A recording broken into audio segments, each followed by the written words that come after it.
Hey everybody, it's Christina from American Nerd Flower Farm. So, right now we are in the hoop house. We're just going to do a little quick garden tour of the backyard and what we have growing right now. And Garden Cat got in here and has started using this as a potty. And so I've got to clean this up. I'm not going to finish it right now, but like he's taking out a spot right here. There's a spot taken out down there. But I do have these left over right here that I will plug in there in those empty spots. So this is all Lisianthus right here. Oh, the fat cat. We got a Lisianthus that is overwintering. This one here. This one, I don't remember the name of it. It is starts with a TH, I want to say. I'll plug it in over here what it is. And so this is Lisianthus here. I gotta go through it and weed this. This is starting to get really bad with weeds. Over here on this side, Lisianthus that have been pulled up by the cat. We have some Queen Anne's lace in here that is volunteers from last year, but they are an umbrella flower. They're really pretty and they're really useful in arrangements. Okay, so back here, this broadleaf plant is a butterfly ranunculus, which overwintered. I got all of my ranunculus bulbs or corms out of here and I missed those two. There was some corn cockle over here that we got out of here and moved. I'll show you guys those next. But there, I noticed that there's a patch of them right here. And so I'm gonna move those out of here. There's also a little patch over here of some, and then there's also zinnias in here that I need to pull out. Those were seeds that I started from the farm this year. Right here is Mahogany Splendor Hibiscus. This is a perennial in Zone 9B where we are at in Oakdale, California. It should come back. What I'm gonna do is, this is my first year growing it. I use it in arrangements. It's a dark maroon, dark burgundy, burgundy leaves that are really nice in arrangements. And so I'm going to cut all of this back and see how that see how it grows for next year, or this coming year. Down here is a hot mess. This one right here is delphinium. It's a long, tall, spiked flower, and I actually just cut a flower off of here, I think yesterday. So here's where I moved the corn cockle in this bed right here. White trumpet-like flowers, but they're very very similar to cosmos almost in the way that they move around, and the element that they give to bouquets, they're very similar to cosmos. Over here are some unhappy straw flower, and I actually just cut flowers off of these to dry. These we moved from the inside of the hoop house to out here to make space for Lisianthus in the hoop house.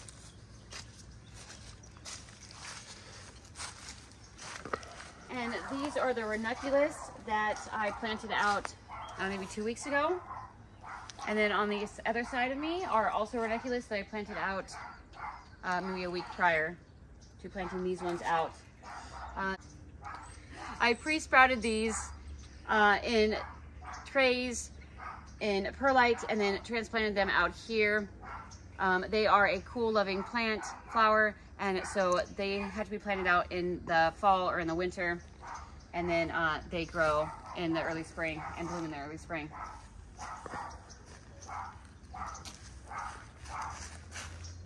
This bed that looks empty, I direct sown some seeds. There was pennycress, there was statice, and maybe scabiosa? No, phlox, I think. And then one other thing, and I don't remember what it was, but I did see some sprouts out here. Some would look to be seedlings, and I still see some, but I think that slugs or snails got to them, because I'm not really seeing much right now. And then there's a couple of ranunculus in here, I think, over at this end, but they're obviously not very happy because they're not grown big. You can't hardly see them. But I think I've knocked them out a few times when I was clearing this bed for the seeds that I direct sown. Over here, there's some hollyhock from a few years ago. It keeps popping up, even though we've taken it out multiple times, it still pops up. I transplanted some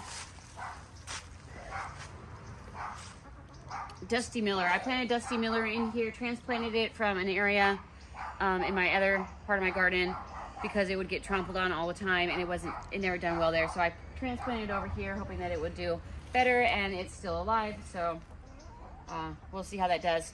There's some stalk in here. This smells amazing. It's going to seed. There are some bachelor's buttons. These little guys right here are bachelor's buttons. And then down here were some leftover plugs from the farm. There is dianthus in here. There is, I believe this one was campanula, which I still have a full tray of those. When they arrived, they had black spots on them, and so I just left them in the tray. They are recovering, and they seem to be doing, they seem like they're gonna survive. So I've been treating them with Root Shield and Actinovate every 12 weeks. And I will plant them out soon on the farm if they fully recover. So down here we also have dianthus. I said dianthus Sweet William, the corn cockle. Oh, and then hyperscum, maybe? Maybe that's what these ones are. Oh, and there's also some snapdragons in here. And some sweet peas, just a few. These were leftover seeds from last year. I think I'm probably gonna order some more sweet pea seeds to plant out because we used them a lot last spring in arrangements.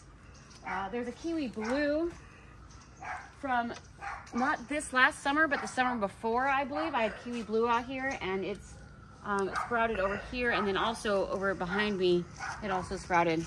Over here, we have some pumice grass, which is not flowered yet. We planted this out last fall, maybe. I think it might be just about a year old, or last spring. There's some yarrow down here, which I don't know how it's gonna do because of the pumice grass has gotten so big. I don't know if I'm gonna. The yarrow is in its third year. Some of it I got last spring. So I might end up just transplanting this out to the farm, the yarrow, because I love yarrow, and I have not bought any yet this year, the plants. In this bed are these ones here in the center. These are all status that I moved from the hoop house well, about a month or two ago. This is a salvia. This is just a basic garden mint over here. I always cut it back. I kind of use it in the spring in arrangements when I have nothing else as filler. I tend to use that, so that's why I keep it around, and it's so hard to get rid of. I don't know if I can get rid of it, even if I tried. There is some foxglove down here. There is, this is Queen Anne's lace right here, which carried over from a bed over here. This is another salvia right here that I'm gonna have Ona move to the front yard because it's too big and I don't use it in arrangements, and it just gets in the way. I cut it back a little bit just recently. Down here we got some more Queen Anne's lace, and then a feverfew. Oh my gosh, the dogs are so bad. Holy shit, you'd think that they would remember me and they wouldn't bark at me because I'm out here all the time. Okay, so the Lisianthus down here, these were just extra ones that we couldn't fit in the hoop house. Still in this bed we have, this is dianthus.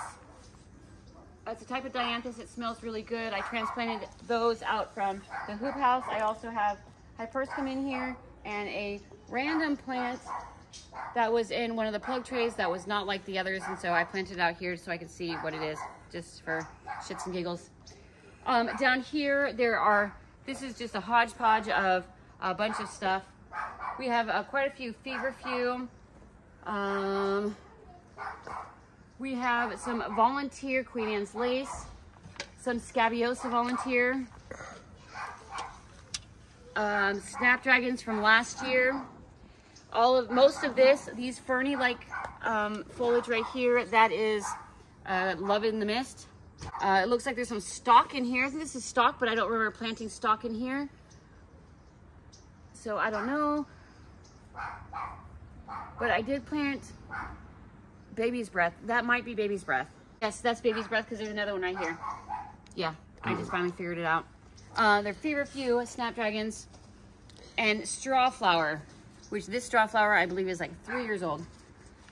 This right here is just a basic carnation, a white carnation. This was one of the first flowers that I planted out here when I decided that I was going to try flowers.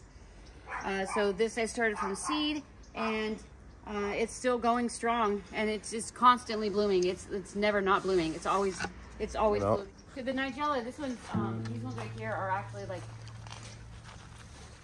blooming. But this opens up to a really pretty flower, very unique flower, and then it turns into a seed pod. And I sold a lot of that to my florist last year. And then there's some scented geranium. I use this as filler greenery. That one's Ultra Rose. This one here, I think, is an orange. No, yes, an orange fizz. This one here, I think, this is a lemon. Yes, that's lemon. And then there's, I think, citronella maybe behind Ona right now. In here, there is more feverfew and Queen Anne's lace, a volunteer Queen Anne's lace, some more feverfew, different varieties of feverfew. I think there's, altogether, I think I have maybe 3 or 4 different varieties of feverfew. This is a Winged Everlasting that I started late last summer. It has not bloomed yet. I do have others that I planted out afterwards, and those have bloomed. They bloomed once before it got too cold, but I mean the green, they look very happy. This is a catnip right here. Catnip. This is catnip. I just haven't pulled it out yet. I think I transplanted it once, and this is where it's been for a while now, and I just need to get it out of here. Maybe that's why the cat sticks around. So this is my strawberry bed, and I am going to do a video very soon on cleaning up this strawberry bed. I'm gonna split them. I'm gonna make room and split them, and probably put some over here into this bed, and make both of these beds strawberry beds. This is my herb bed. One of the channel viewers has a city homestead. He's got a really good video on strawberries, and I'll include that. I'll include it here just so you guys can check it out. But I will reference that video even more when I actually clear this bed out, when I clean it up. Down here I have store-bought potatoes that I just threw out one day. No, I think I actually intentionally planted these ones. Or they could be, I don't know, one year, like 4 years ago, I just threw out some potatoes that grew eyes on them, that had eyes growing on them, and I just threw them out, and they would pop up every now and then. Every season they would pop up, and then I planted some out the year after that, I think, maybe, and they just keep popping up everywhere because I kind of move, the soil moves around, and they still pop up. I think I intentionally planted this area right here. I had amended it and planted it with potatoes, and they didn't do so well. I overwatered them, and they didn't receive enough sun over here, but they still pop up. Down here I have a hellebore. I bought 2 of these to try out, and I planted them in 2 different spots. This one is not as happy as the other one that I will show you. This is a snapdragon here. This is just a basic snapdragon that I bought in a nursery or something a couple years ago, and it keeps coming back, or it doesn't ever die. I have a lavender down here. There's a lot of weeds. I still haven't put out the weed mulch. Wait, no, the wood chips. I still haven't finished putting out wood chips. I need to place that order so I can finish doing it. I have some strawberries in here from this bed. The runners, I was moving them over here, and they are doing really well. At some point, I think my backyard will be full of strawberries. We love strawberries, and I love to see the boys come out here and pick strawberries and eat them. Yeah, so I'm gonna be putting the wood chips.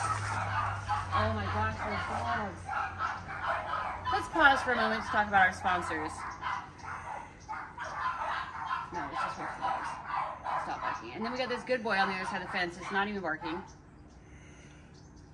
Okay, carry on. In here, this was my herb bed. Right now we have some oregano. There's some apple mint. That smells really good. There's some fennel that I was trying out, and some rue that I was also trying out. And these are obviously perennials because they're still here. I'm gonna get them out here. I didn't use them, and so I will get them out of here. I'll throw them off to the chickens and see if they grow. the apple mint. And then white sage. I love white sage. I bought another one. I only had one, and then I kind of moved it around this bed because it never done really well. And so I moved it around. I think this might be the original one. And then that's the newest one, or this is the newest one. That's the original one. But I really like to burn them. They're nice. They're really nice to burn. They smell really good for smudging. And then I've got some green onion in here that's been here forever. And some basic garden mint, which is the parent to that one over there that I split off here soon. This is the Kodiak mustard that I planted out. I started it from seeds that Gabe gave me, that he got from a seed library, from an actual library, but they have seeds there as well. And so he brought me these seeds, and I planted them out here, and I need to mix this into the soil because it's a really good biofungicide. So yeah, I done this, played with the idea of doing a crop cover on all of my beds, but that didn't happen because I had to fill them with plugs. So that's it. So that's our January garden tour. Thanks for watching. Remember, like and subscribe if you like this video. Leave your comments down below. Let me know how your garden's doing right now. Let me know if you have anything planted or will be planting anything in this next month or this month. Yeah, so check in the comments below. And remember, keep your hands dirty if you can, if it's not too cold for you. Thanks for watching.